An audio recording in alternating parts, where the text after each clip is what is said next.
Afternoon, case study number 4, Mason Graham, Group 11, BCT 217.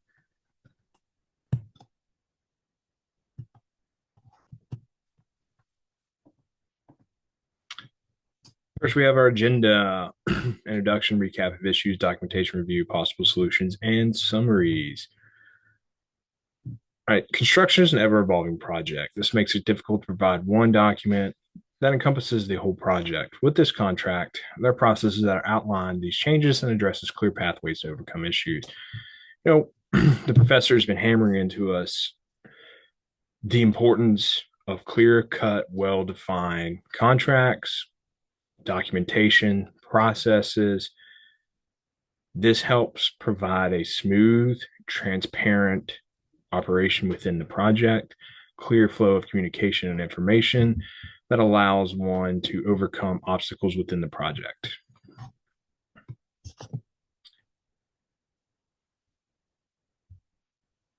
Recap of issues, identifying issues and problems presented. This project is an $8 million public elementary school. There's bid lump sum, and there's been conflicts in documentation associated with new to existing work.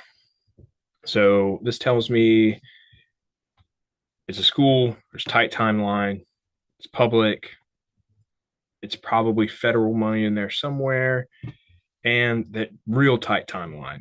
We can't stress that enough.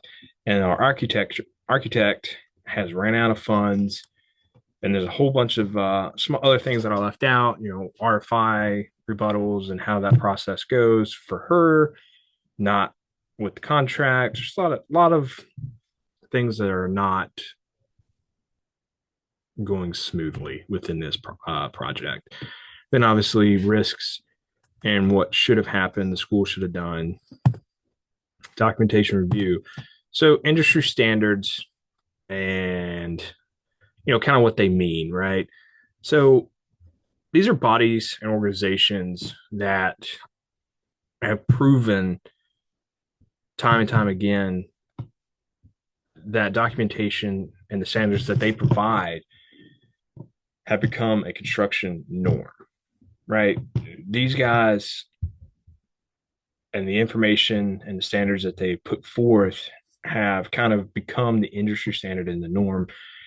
And that's impressive, right? And again, this just provides, good coverage for, all parties involved in this process, as well as, just smooth project flow. And that's huge.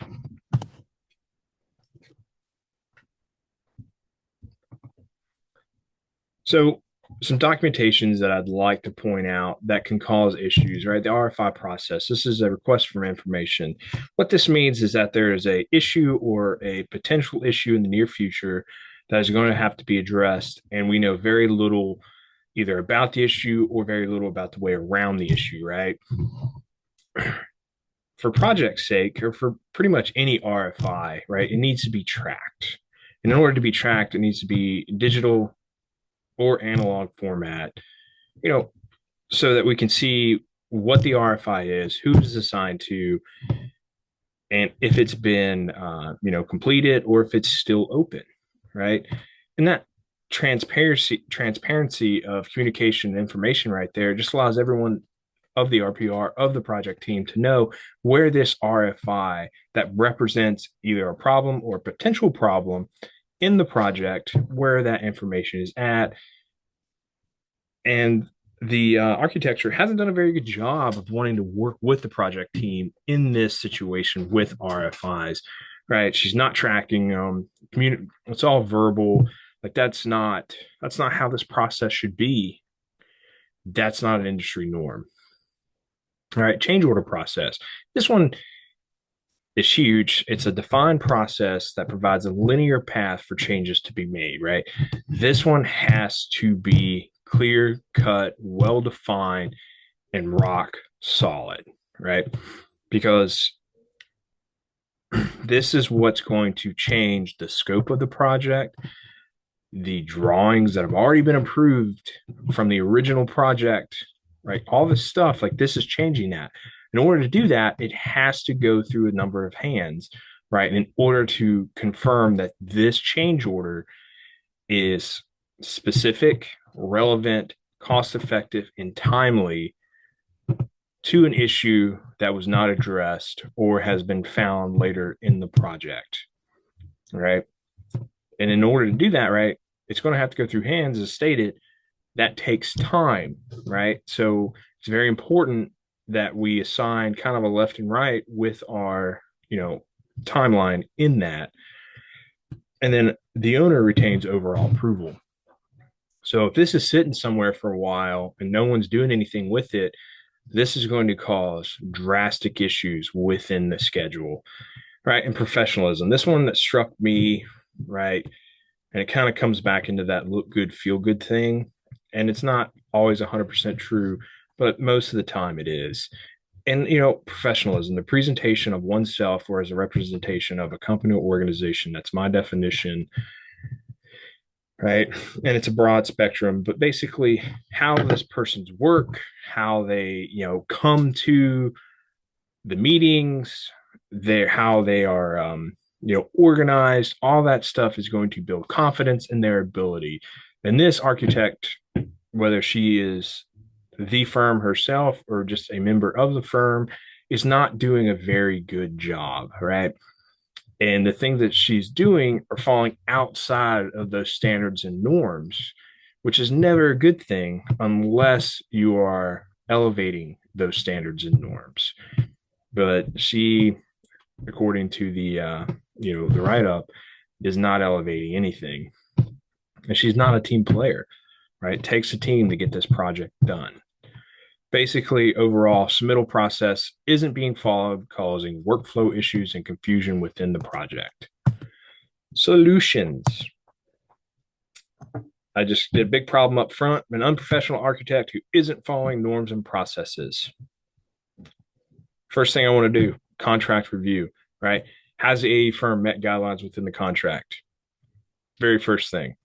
That's going to be a definitive yes or no. Change order process. Are they following the process outlined in the contract? Definitive yes or no. And then schedule. Has their failure to follow process delayed the project? All right, now we're going to look at the risks. The GC and owner are at risk for a behind schedule project, which is tied to a school year, more than likely. And they could run into code issues due to the negligence of the AE firm.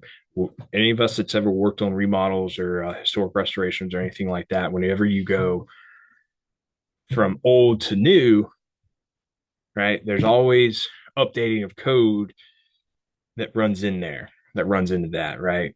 So that takes, and you need real specific or specifications on that so that we can create either whether we're staying to that timeline circa 1980 1990s, or more than likely we're being updated into a more efficient building, right? Those require very tight, very specific specifications, right? And if those aren't nailed down, that will cause issues later when it comes time for inspection.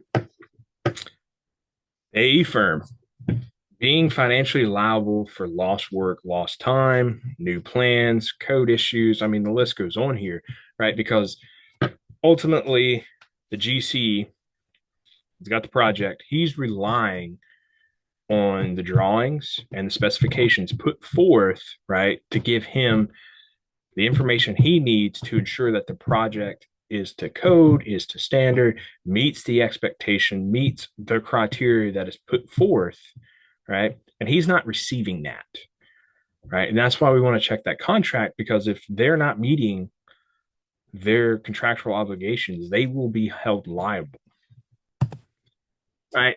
My solution was pretty simple. GC should consult with owner on possible stop work situation. Again, that comes back to the contract review, right? If they are defaulting or not following to the contractual obligations put forth, they're not meeting the standard, right? They're going to cause issues. This is a viable option, but understanding stop work will cause setback in timeline, right? And I'm going to hold AE firm accountable for lost time because their inability or negligence to fulfill the task in a timely manner, hopefully, again, put forth in the contract, is now costed me valuable time, right?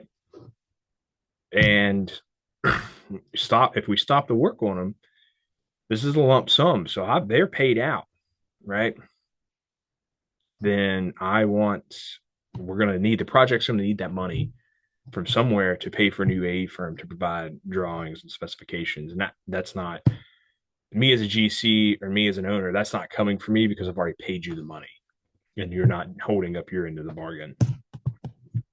Summary. The school should made a clear-cut processes list with definitions in the contract, right? Again, what the professor's been harping on, what we've all seen in all these case studies is, faulty documentation is and can lead to projects being derailed, which is not something you think of with construction necessarily, right? Because you got, machinery, people, literally all this stuff, material loss and shortages, all these things that are glaring issues possibly, right? But something that we can control, like documentation, is what is derailing these, right? In every single case study we've done. So it just reaffirms clear, well-defined, your scope, your change order process, your request for RFI or your RFIs, like all that stuff has to be well-defined, has to have a timeline, has to have someone assigned to it, and then it has to have a very detailed process, right? And it doesn't need to be overcomplicated, but needs to be something linear with checks to ensure that we're getting through the process in a defined time limit. Thank you, Mason Graham, Group 11, BCT 217. And I apologize. This video PowerPoint was doing some weird stuff for me, so I'll try to get it fixed for next time. Thank you.